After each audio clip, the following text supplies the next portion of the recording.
A reading from the book of Isaiah, chapter 5, verses 1 through 7. Let me sing for my beloved, my love song concerning his vineyard. My beloved had a vineyard on a very fertile hill. He dug it and cleared it of stones, and planted it with choice vines. He built a watchtower in the midst of it and hewn out a wine vat in it. He expected to yield grapes, but it yielded wild grapes.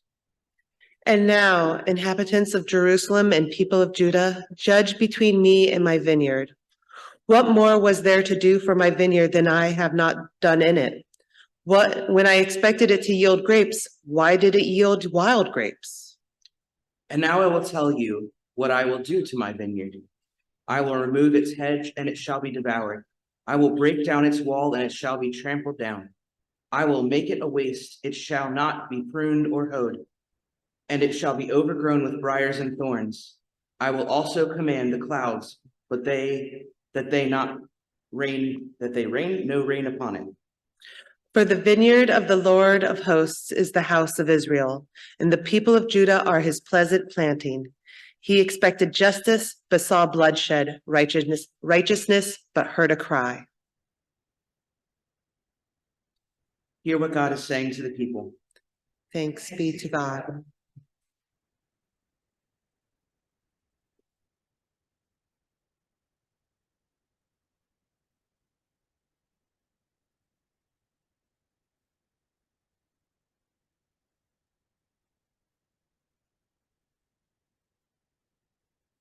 Let us pray. Spirit of life, in times of fear and uncertainty, we give not an inch lest a mile is taken. In times of scarcity and restricted access, we demand a mile in hopes that an inch is given. May my words today not grasp at the quantitative measure of inches and miles, but at the qualitative measures of relationship, humility, grace, and vulnerability. Amen. It was all there on the fertile hill, nay, very fertile hill. The soil dug up, toiled to make the way easy for young roots. It was all there, the field cleared of stone, minute obstructions that might inhibit growth. Choice vines, the heritage of thousands of years of human cultivation, selection, and nurture.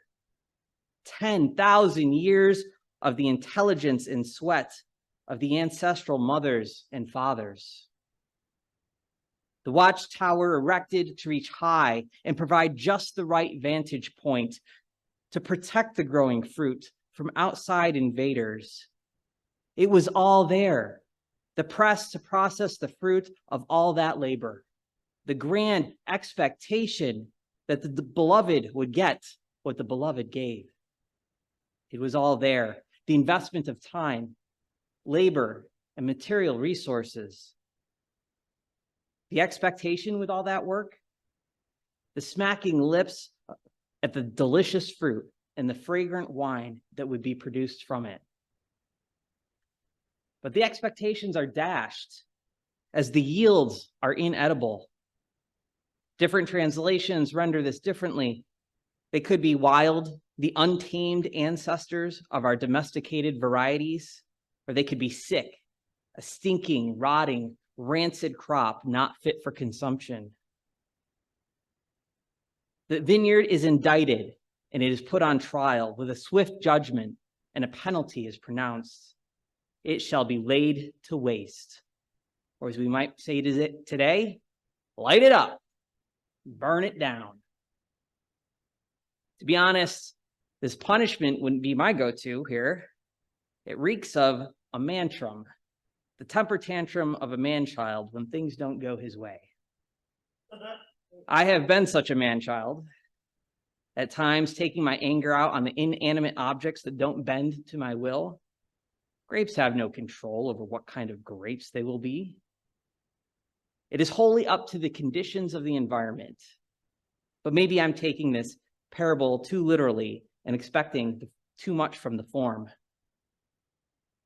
When we apply the prophet's revealed explanation in verse 7, we see that it falls short of pronouncing this judgment on the people of Judah. The judgment is implied, though. The text doesn't have to say it because our minds fill in the blanks. The parable describes a vineyard that is condemned after failing to yield a healthy crop. So we make the logical conclusion that when we are told that the vineyard is the people of Judah and the people have not yielded the desired justice and righteousness, we know what happens to them. On this National Coming Out Day service, I want to remind you what happens when people fill in the blanks. I've heard this happen when people appeal to passages like this and fill in the blanks within our own context. Floods pour and levees break, not because of human-made greenhouse gases that have caused weather crises or because we defer maintenance on critical infrastructure, but instead, the gays. As a trans masculine and queer individual, I feel that I have been used to fill in these blanks that were not mine to fill, at least not in the capacity of being transmasculine and queer. As being an over-consuming typical American, I'm comfortable standing in that blank of being complicit. Setting aside the nature of the judgment, I think we can appreciate the depth of disappointment this parable is meant to set up. We see the work, we see the labor, we see the expectation. And I think we can identify with that. Who here has never faced a situation where you put in so much work into something you thought you did all the right things, only to have your hopes and expectations totally dashed? Then we are told a bit about the interpreting the image of the vineyard. And I feel like there's something of a vulnerability in here.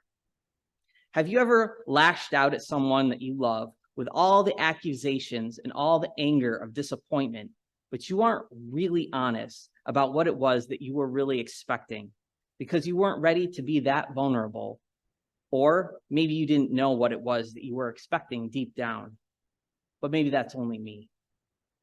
Having been there, I can't help but think that here, the prophet is vulnerable on God's behalf. God invested so much. God just wanted good fruit, grapes to press into bougie wine that God could brag about to God's friends.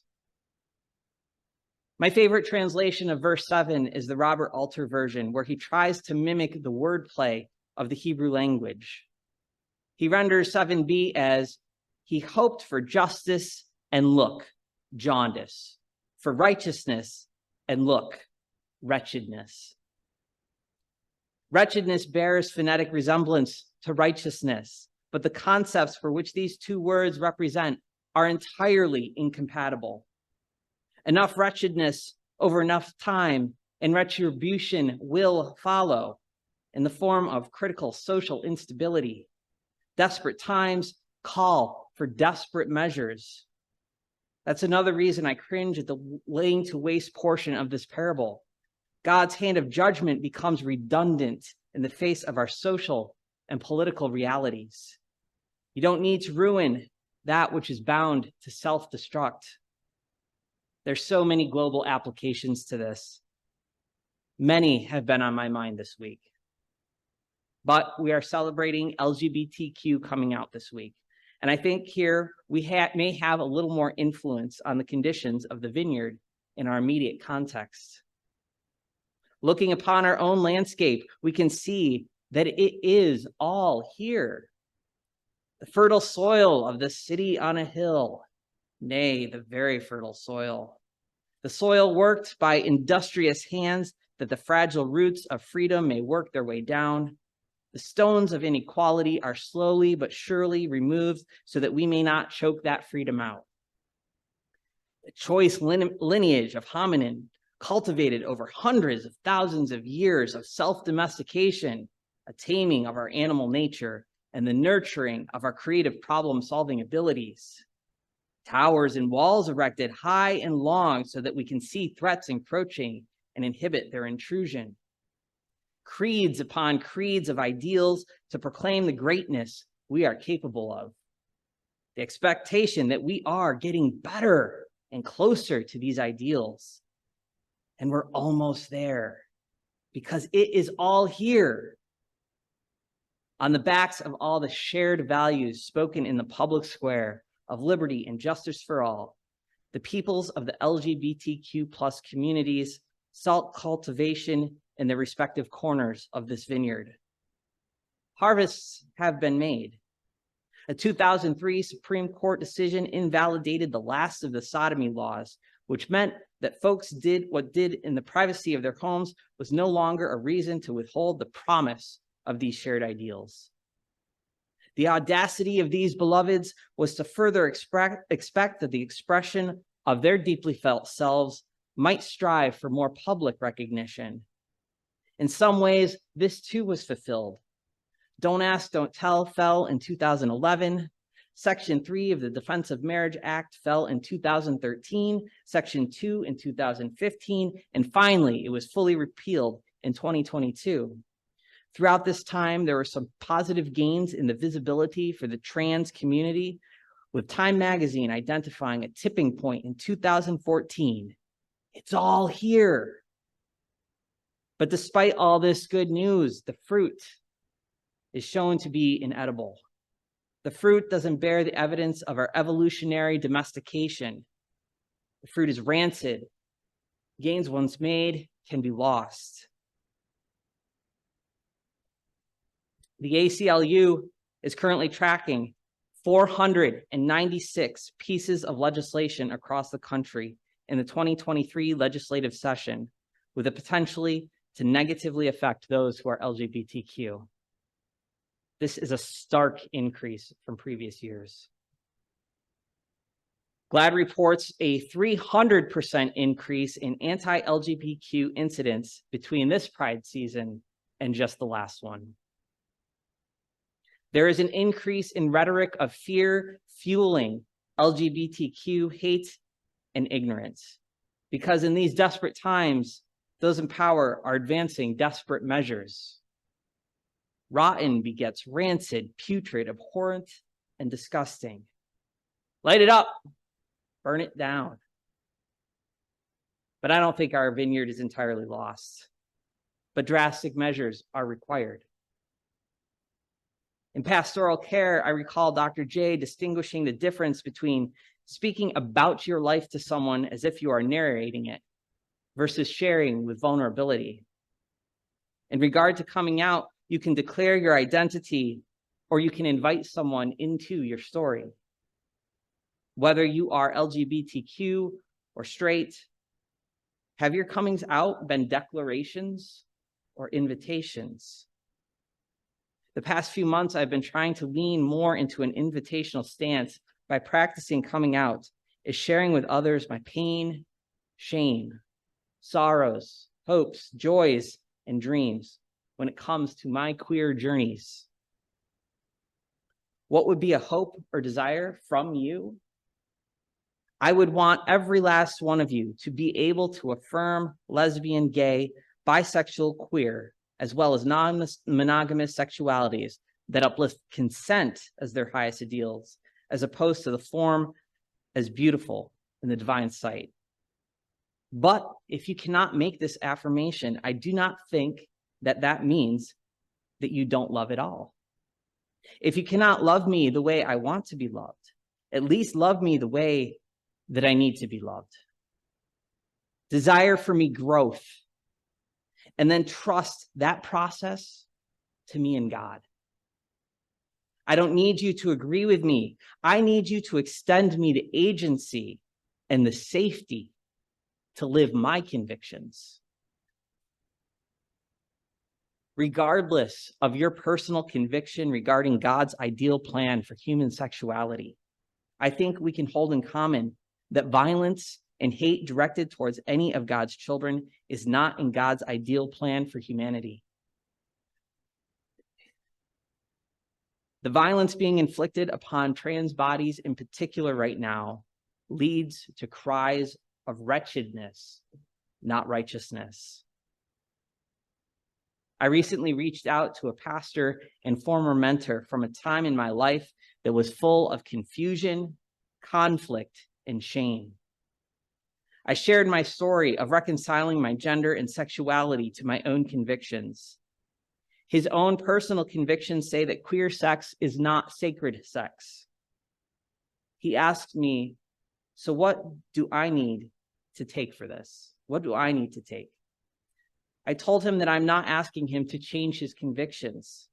I said that I'm asking him to grapple with the tension between his conviction and the violent actions and rhetoric in our shared public life.